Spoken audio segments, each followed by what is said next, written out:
Olá pessoal, tudo bem?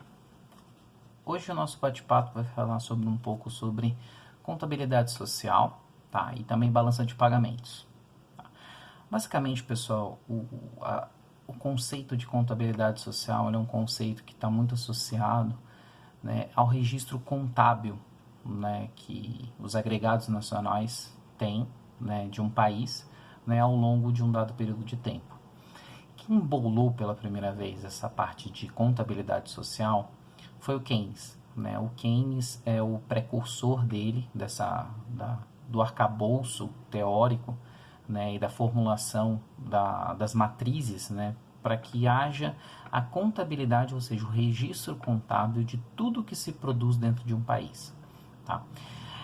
Basicamente, há alguns conceitos que são importantes dentro da contabilidade social que a gente tem que se atentar mais. Tá? O primeiro deles, pessoal, é a renda nacional ao produto nacional. Né? Basicamente, é uma medida, tá, em unidade monetária, do fluxo anual de bens e serviços de uma economia. Tá? Aqui, a primeira consideração importante que deve ser feita é que ao trabalhar, né, contabilidade social, a maioria das coisas que eu vou falar aqui são variáveis de fluxo, né, ou seja, são variáveis que não entram na parte de estoque, por exemplo. Então, não se considera aqui os produtos não vendidos. Tá? Então, os produtos produzidos e não vendidos, eles não entram nessa caracterização, ou seja, entra na conta aqueles produtos que foram efetivamente vendidos. Tá?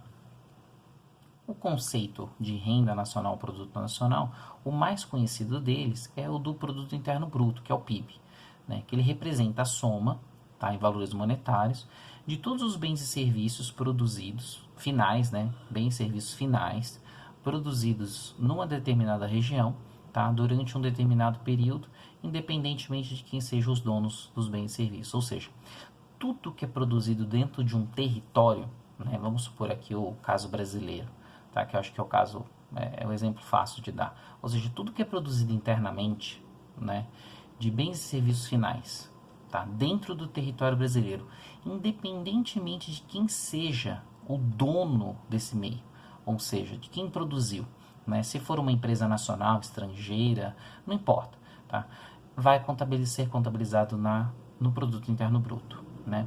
O PIB, por que ele é importante? Porque ele é o indicador mais utilizado, tá, na macroeconomia para mensurar a atividade econômica, tá, de países. Ou seja, ele serve de métrica, né, para comparação entre países. Tá? Basicamente, ele é usado para medir a riqueza de um país, né, comparativamente a outro. Né? Então, se você for pegar os dados, né, da economia brasileira, comparar com os outros países do mundo, como é que você compara isso? Né? Como que o Brasil está indo em relação aos outros países? Então, basicamente, para você fazer essa comparação, você pega o PIB brasileiro e vai comparar com o PIB do mesmo ano em relação ao outro país.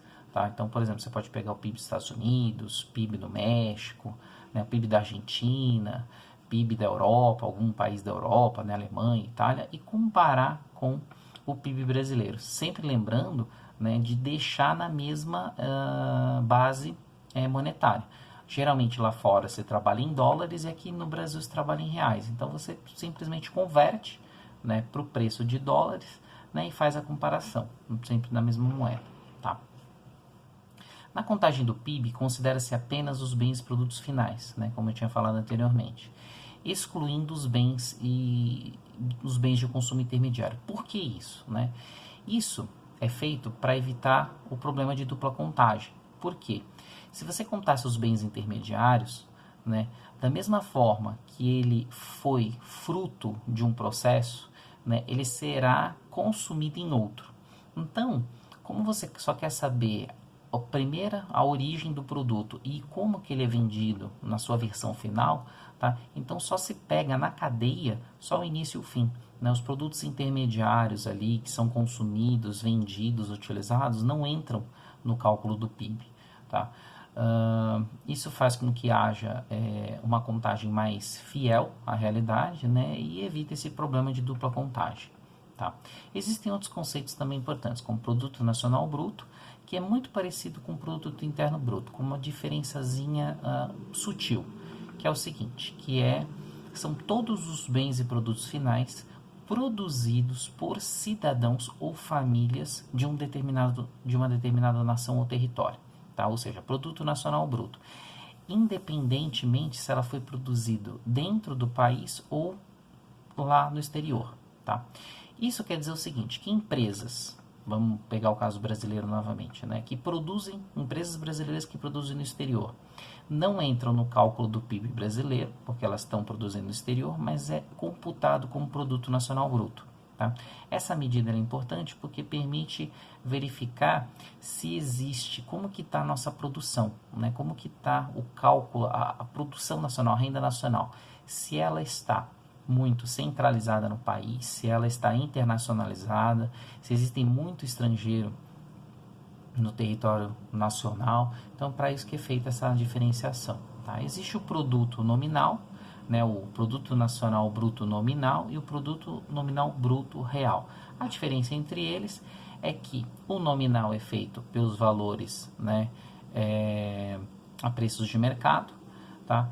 E o real ele é corrigido à inflação do ano. Então, ou seja, se você quiser comparar vários anos, você corrige a inflação, né, que você consegue fazer uma comparação baseado num ano que você travou. Tá? E existe o Produto Nacional Líquido, que é o Produto Nacional Bruto sem a depreciação de capital. Tá? Uma ideia, pessoal, para que vocês visualizem como é que se mede a renda nacional, tá? É o fluxo circular da renda. Por quê? Quando você visualiza o fluxo circular da renda, isso te permite que você visualize, né, como que se dá o fluxo monetário real e como que ali estão incutidos as ideias das óticas do produto nacional. Tá? Só para vocês terem ideia, existem 3 óticas para eu determinar a renda nacional. Tá? Existe a ótica da demanda, que eu já tinha falado anteriormente, né? Que é o mercado de bens e serviços. Tá? Porque tudo que é produzido pode ser consumido, investido, gasto pelo governo ou exportado. Tá? Então, essa é a ótica da demanda. Tá? Tem a ótica da oferta, tá? Que vai mostrar quem produz os bens, ou seja, se é o setor agropecuária, se é a indústria ou se é os serviços. Tá? Então, eu consigo determinar a origem, né, da minha renda nacional. E você vai ter a ótica da renda, tá? Que é a última ótica, que é a parte monetária, ou seja, a remuneração dos fatores, né? Que é salário, juros, aluguéis e lucros.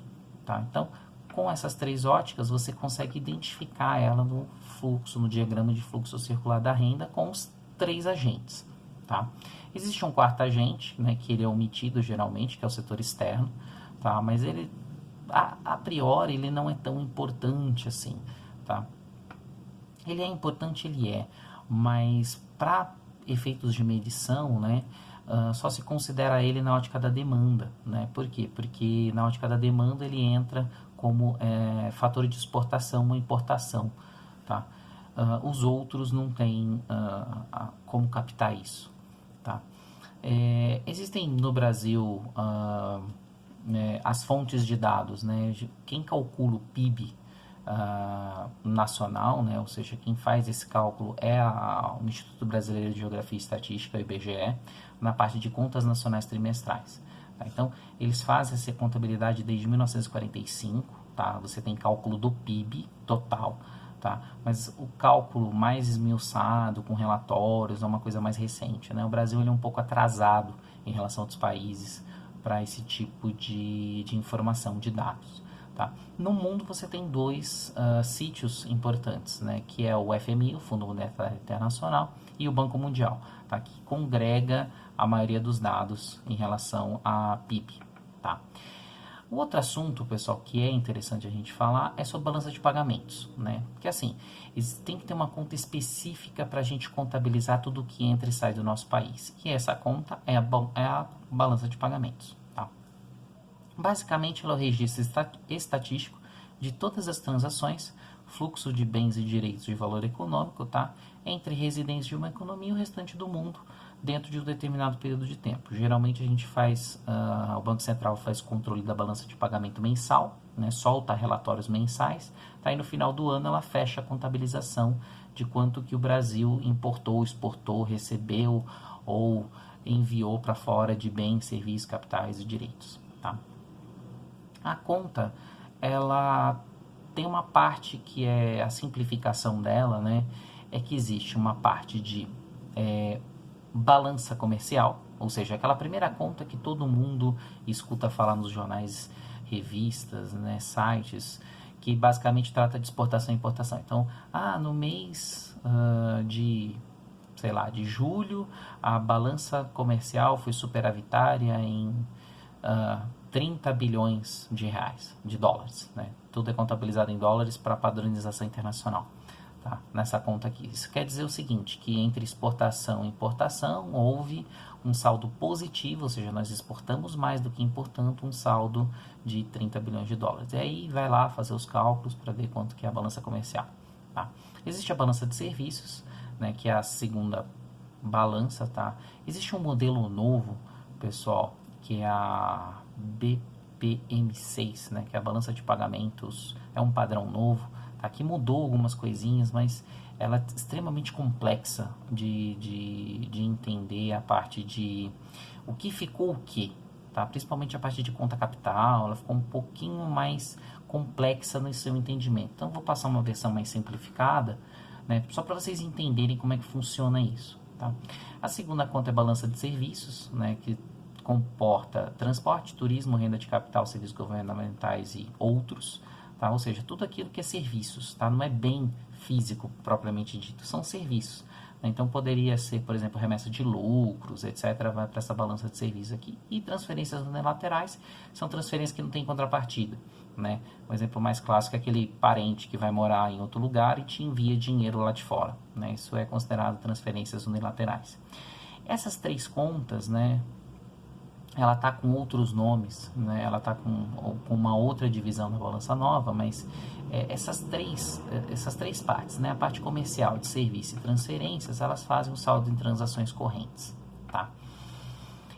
Esse saldo em transações correntes, ele me diz o quanto que eu exportei e importei fisicamente, tá? Ou em direito, tá? Durante um determinado período de tempo. Historicamente falando, né, no caso brasileiro, o Brasil desde 1945, quando há essa padronização da balança de pagamentos, o Brasil é deficitário nessa conta, ou seja, nós importamos mais do que exportamos, tá?